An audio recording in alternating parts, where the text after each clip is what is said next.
Yeah, I can't believe that you still can't smell or whatever it is. Yeah. It's really hazardous, like especially when you're welding, because like for example, like I burnt out. I changed some subframe bushings on somebody's car the other day, Okay. and I burnt them out with a torch. Yep. Had nothing until my lungs were burning. I literally got to a point where I'm like, oh, I'm gonna die. Until your eyebrows were No, off. it was like I literally got to a point where I breathed in and it hurt, and I'm like, I like wasn't even registering that, like, you don't, because usually that your nose kind of says like, hey, like don't breathe this stuff. Right? Yeah, that's not good. No, it's not good. So, But you don't have the taste either, right? No, that's crazy. I think it's this byproduct of not having a smell. I think they're hand in hand. Always? Yeah, like your smell is what allows you to have taste. That's as far as I understand it. Those are your taste buds. No. Your taste buds do sweet, salty, because I still have sweet, salty, sour, bitter. I don't know. I think that's pretty much it. But not aroma. Not savory is what they call it. Oh, savory. They don't call it aroma. Okay, yeah. Well, it's perfume. I guess. All right. Well, I don't know. Look, I mean, there's a lot of things messed up in the world. Like, I don't know. Like, how about Lancer Evolution Final Edition pricing? Yeah, what car is that? Oh man, what a messed up situation. I know that we're coming off this this car high, right? Yeah. Like, we're coming off this car high of people being able to sell and buy cars at ridiculous levels. Yep. Right, for the US. But I think the final edition. Now, I'm an Evo DSM guy. Yeah. If there's anybody that would probably buy some load of crap like a final edition, it'd probably be me. Yeah. I'm the guy that you want to buy with that. Well, if you're going to Evo, you're not going to 10 though, are you? No, not by choice. But I will tell you that I think that the 10s themselves have come down in price so much. They're way cheaper than the 8s and 9s, and arguably the 8s and 9s to me, clean ones, yeah, are still the more desirable car. Absolutely. But I think that, the 10s have come down in pricing so much that, sometimes it's hard not to even just look at them. Look, I'm not a big fan of that 4B11 engine. So, yeah, I mean, really, though, when you look at reviews on that car, on the 4B11, like, people really do give it some pretty good credit. It's not that it's a bad engine. It was the same base architecture type that was also used in the Gen Coupes, the turbos, Yeah. I just, I don't know. There's something about a 4G63. Right. Yeah. So there's that. But the part that is just dumbfounding to me is if you've seen how much, and I'm not going to say selling, I'm going to say how much some of these cars are asking for a Lancer Evolution Final Edition. Yeah, it's crazy. I just think it's wild. I think that they go probably up to what? Maybe close to 50 to 60 grand. I mean, for really low mileage clean examples, it's crazy. So I don't know what they go for, because I think that, the same way we have this, the JDM car bubble bursting type thing, and the same way that we have, kind of the housing thing that's happening right now, people are listing these things for a lot of money. I don't think that they're selling nearly as fast. Yeah. But yeah, like I've seen plenty of these cars listed from, with 36,000 miles on it, like it came off a lease, which is crazy. Selling for, $43,000. Sold for $45,000. How many miles does this car have? 12,000. Right. So I mean, like, but here comes the question. The question is, all right, that clearly is a clean example. 12,000 miles, but it sold for $45,000. There's only 1,600 of those made. You saw that? Yeah. So that look, there was 3,100 of the final editions made, and 1,600 of them came to the U.S., I believe. Right. So the car has the numbers, the production numbers, to be a rare item. 1,600 is a low production run. Here's my question. We know that these cars sold for a premium when they were new. I think the year was 2015 they put it out, right? That's the last year of the Evo. Right. Yeah. So, but this car is look, it's a GSR. No matter how you really cut this thing. Yep. Interesting badging, different little display thing that happens on the gauge cluster. But you get you see that red badge? Yeah. You get that. You do. I mean, you don't really get much else. You know? I mean, I think there may be a seat different stitching and like the gauge cluster comes on and red floor mats. Red stitching on the outside of the floor mats. Can't outdo that. Those are from eBay. I just know it. No, that's Mitsubishi quality. That's why they couldn't sell any more cars. You know what's you got floor mats. That can't be reproduced. No, I guess not. But you know what I think is the weirdest thing about all this with the final edition stuff in 2015 where they made this car? I can think of a lot of weird things. I think the weirdest thing is that they still made the regular Evo. Like, you can still get a GSR out of the 2015 year. Let me tell you what bothers me the most That's about so this weird. car. It's the last year of the car, and they're like, I yeah, understand. like, we have the special one for this year, which is a badge, and we have the regular one, which you could have got for the last 5 years. What's the difference? That one's $25,000 more. Right, right. It's crazy. It makes no sense. But what bothers me the most about it is it's almost like Mitsubishi said, hey, how can we sell the last 3,100 cars we have left? Yes, and they were like, you know what? More than it is, let's celebrate a legacy of producing really cool rally-ish type cars. Yeah. That were enthusiast base with something special. We got all these GSRs sitting in the factory. What are we gonna do with these 3,100 GSRs? They're like, don't you know that guy Toshomi that can make the labels for the pack? And then the guy's like, oh, and I got a guy that does red stitching floor mats. You know, that's what it feels like. They had some kind of board meeting. They were just like, we only got 3,100 of these left, and they were just like, this is it. No more after this. And they're like, but how are we gonna sell them, sir? Yeah. There's still Evos that are brand new in 2008 sitting on lots. I mean, like, I love Evos, but I will tell you that I think the biggest flaw that ever happened in selling an Evo, and I'm not even just talking about the 10, even the 8s and the 9s, the biggest problem that was ever there was the fact that they were sold through Mitsubishi dealerships. Because I remember walking in when the 9 was brand new. Mm-hmm.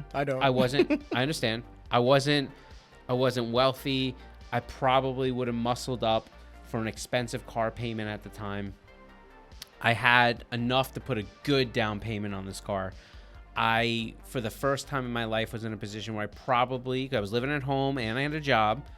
I could have walked in and felt financially secure to drop a good amount of money down and be able to make a good sized car payment. And I walked into this dealership with every intention of leaving there with an Evo. Mm-hmm. And I left there thinking, good luck selling these cars, boys. Because it was like I walked in there, and from the moment I walked in, they dismissed me 100%. They didn't want to sell me the car. They didn't want to they didn't want to talk about the numbers on the car. They were doing me a favor by selling me the car. That's how they treated it. When I asked regular questions just about money, he wants to go into explanations of the car. Most of the facts he was telling me were wrong. Like, I knew about the car. The 8s were already around. We're not talking about a far departure the 9 was. You know what I mean? Mm-hmm. And so I think that their biggest thing was these guys got so amped up that it wasn't like an Outlander. Yeah. That they're like, oh, the Evo, slap the hood. You know what I mean? Like, mm-hmm. and let me tell you about this special thing, and I'll make up a whole bunch of things that are just absolutely incorrect. But,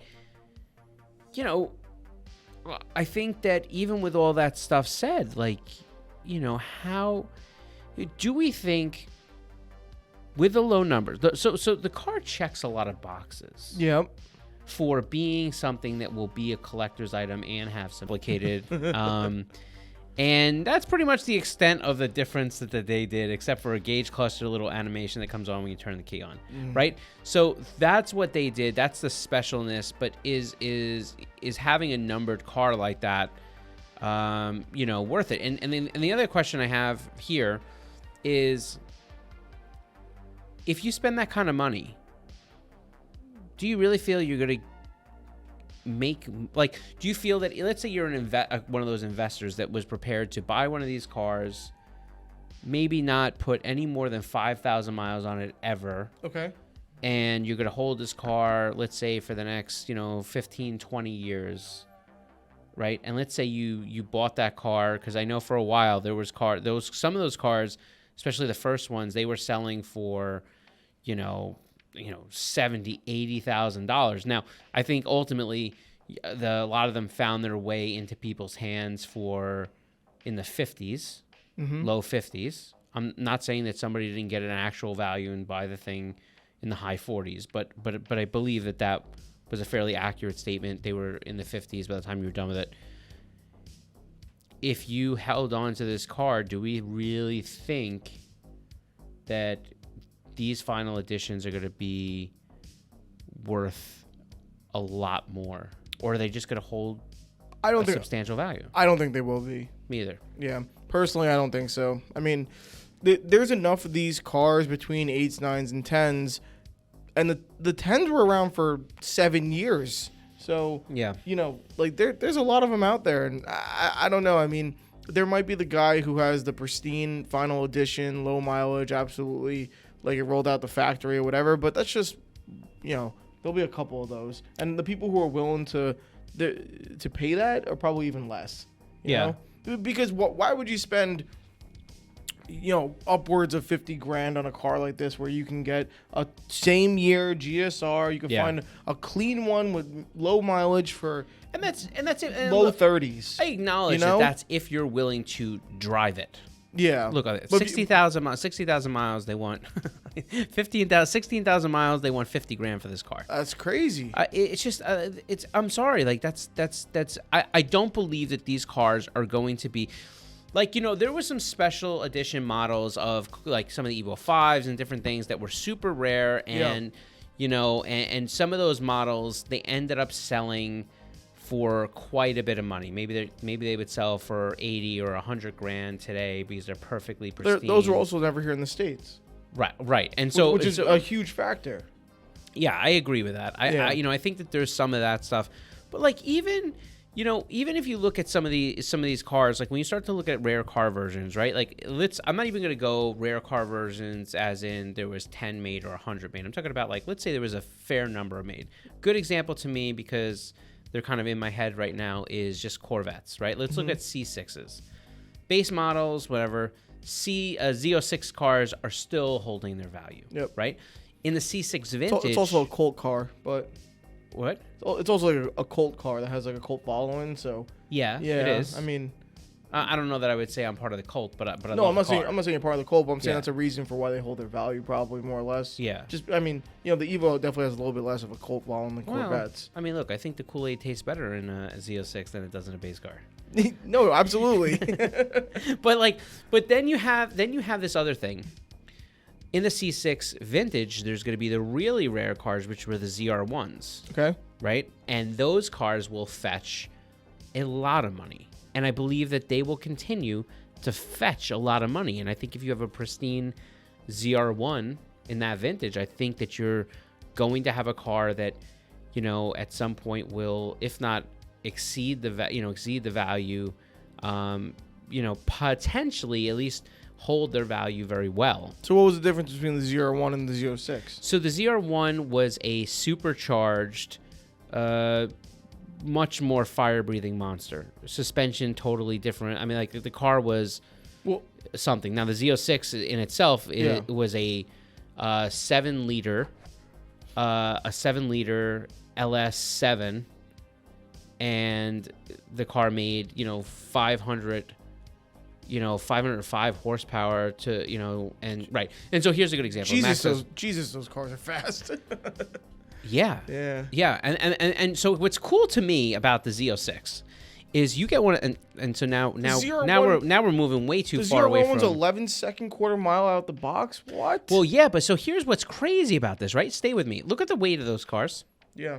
Okay. Yeah. So real quick, here's the thing: the when you get a Z06, and this is what I think is so crazy, you do a cam in the car. Mm-hmm. You do swap the heads. It's got a little head problem that it kind of came with, so swapping the head. But you put a good set of aftermarket heads on the car.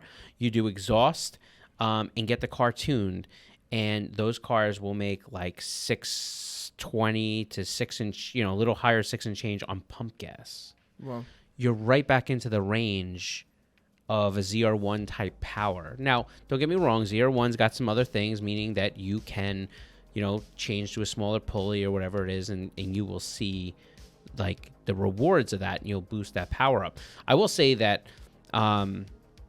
anyhow, what I'm saying is for even Z06s, I think the price on those cars, they're still selling, with 50,000 miles on them, they're still selling in the the $42,000 to $45,000 range, and I think that those cars are going to hold their value, and I believe that they're going to go up on the used car range. I believe they're whatever. It makes so much sense though, right? But if you were looking to buy a special edition trim level of a car or something like that, like what would be enticing factors for you to take that over a base model or just a non-special edition trim? So I think the big thing to me is I want to find differentiation in the car. Right. Like I think obvious things would be power or would be crazier seats, right, or custom body parts, or even exclusive exterior color, body color. I guess. I mean, I think that's less for me, but like I understand the ploy, right? Yeah. Had this exclusive color on it. Yeah. Right. Well, that's how you. Well, I'm saying that's how you make it special. Right. That's actually how you make it special. Give me something that I could not get in the other editions besides badges and a little gauge animation, which are things that you can replicate for a low cost. Right. Yeah. When I buy a GTR, and let's say whatever it may be, that's cool. That's the equivalent to me of buying a Z06. Yeah. Buying a Nismo version, right, GTR, the upper echelon of ZR1. whatever, where it's numbered. But it's different. It's got different body parts. It may have a different bumper. It may give me something different. I think that the Evo Final Edition fails on that. And I think that's part of the detraction I have with spending that kind of money on a car, just because they're saying, well, it's one of the last ones. It's also a pretty good reflection on Mitsubishi. Oh, it's 100%. Right? And I say that, and that always bothered me. I'll tell you, like as a person that owned a lot of Mitsubishis, I owned a lot of Eclipses, GSXs. I had, I love VR4s. Galant VR4s. I love, the 3000 GTs. I loved all the cool tuner cars that they put out for us, including, every Evo that came with it. Yep.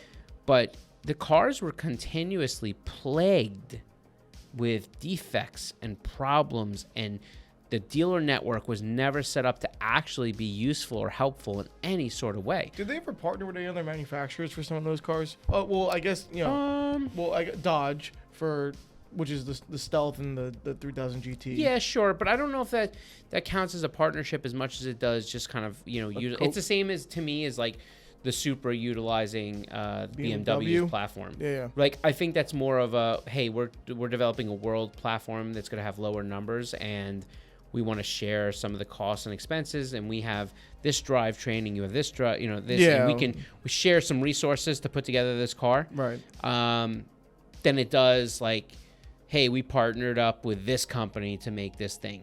More like the BRZ and the FRS type of thing, or 86 or whatever it is. Yeah, the same type of thing. I mean, but like, even on a BRZ, like I always felt like if you're gonna sell, like I like the idea of there being a BRZ STI. Right. Everyone has always, they're doing the thing with the TS. Yeah, I mean, and they offered the Brembo package at some point. Like, they tried to do better. Did you see what TS stands for? No. For the BRZ TS, what the TS stands for? It stands for Tuned by STI. Why don't you just call it an STI? Yeah, right? That's what the TS stands for. Yeah. So Tuned by STI. So I mean, I think that with all these things, I think it's hard for me to really. They didn't do squat all. No, I think it's really hard for me to really accept the fact that a final edition Evo is worth paying for, or spending that kind of money. And I think that because of the fact that it's not really that feeling for me, that this car will find a few different buyers that will, for the gem cases, the cases where you had 5,000 miles, the car doesn't have a scratch on it, it's perfect.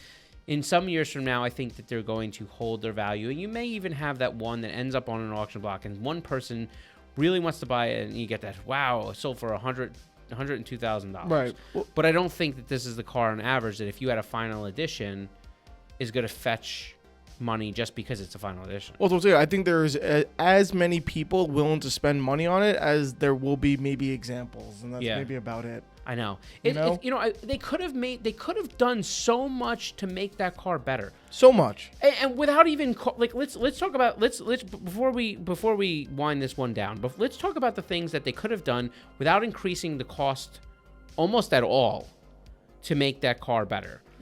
They could have changed the color of the existing Brembos, right? Yep. They could have actually stitched a little bit more into the seats or used a different seat. Yep. They could have given some external, even if they were attachment body parts, make some lips. I mean, it's 3,100 cars. Make some lips. Do something different that the body panels are different. Do something different with the wheels. Yeah. Give me a different wheel. Yep. Make the fitment just a hair different so it feels like it's just a touch more aggressive. Do something. Right. Their answer? It's a GSR. But it says final edition. Yeah. So you know that these ones were made at the end. Right. Yeah, I mean, it's just, honestly, I think the whole premise, my personal opinion, the whole premise is that's whack. Yeah. Well, in case someone points it out or whatever it may be, based on what we were saying, the final edition was made in an exclusive colorway, which was like a white.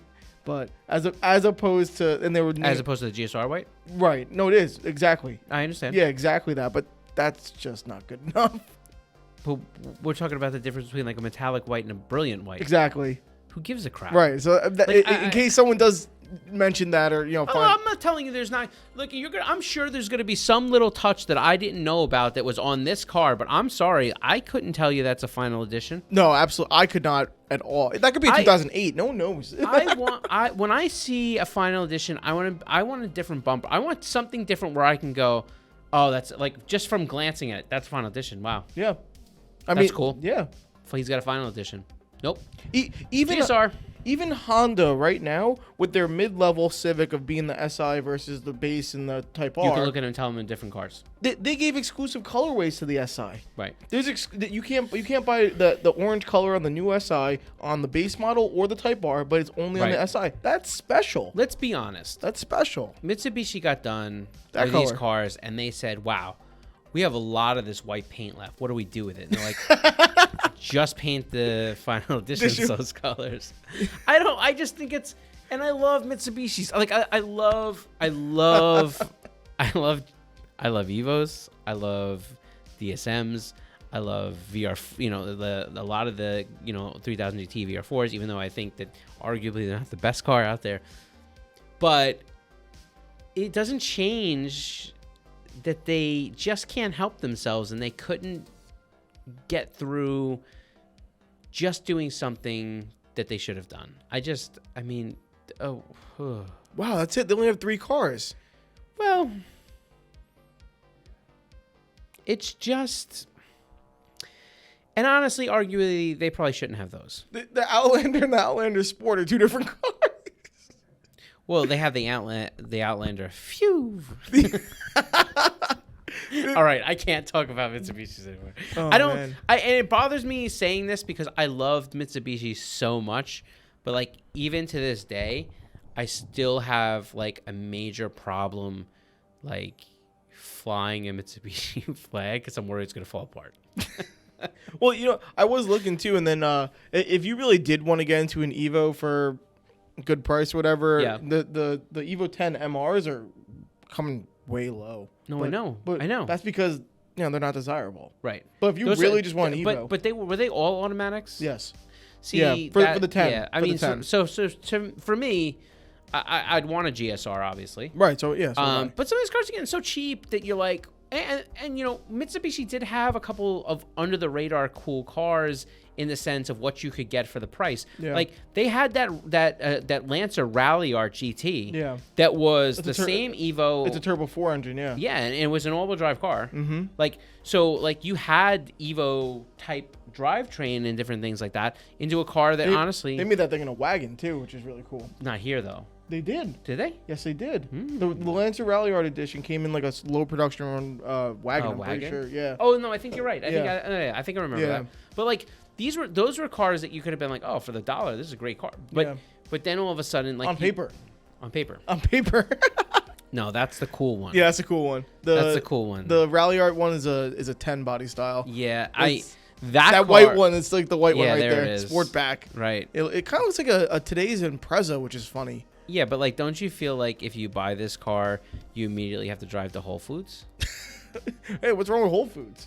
There's nothing wrong with it. It's just that that's where the Subaru Outbacks live. Yeah, I guess. You know, no, sustainability. I 1000% eco-friendly. know exactly what you're talking about. I have a hatchback. It's all-wheel drive. Yeah. Well, right? Whole Foods is too rich for my blood. I understand. Yeah, we're at the dollar store buying ramen, baby. No, I'm not a Dollar Tree guy. No, you gotta go through there for the ramen or for the no-named food that potentially could have salmonella in it. I can't believe that stuff sells for $1. Well, it's not really $1.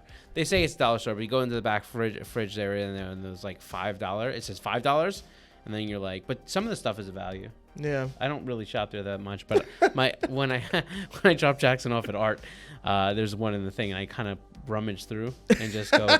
I find myself intrigued by good values, right? Yes. Not because I think we should buy this stuff, but because I look at things and I go, yo, that's actually pretty reasonable. That's pretty reasonable. And reasonable today is not so common, so it's good. Right, like that's where you go and buy your Yawn dish soap. So, anyhow, just ending this thing up. What are your thoughts on this whole Evo thing? Throw them in the comments down below. Let it, do you feel that this car is going to be the collector's car? I personally think there are some cars that have even maybe higher production numbers in the US that are just going to continuously fetch more in a percentage range and hold their value better than these final editions. I think you're going to have a very, very few, a handful, that will be the pristine ones that will sell for good money in 20 years. But I think you're going to have a majority of these that are just, Maybe you'll find some sort of cult relapse in 20 years when we're all flying around in spaceships and like the Jetsons, and somebody will be like, wow, and they'll dust one off and it'll be like a final It'll edition. take a while, I think. Yeah. Oh, yeah. Yeah. Yeah, it's going to take a bit. So that's it. Catch you next week when we'll do this whole podcast thing all over again. Peace.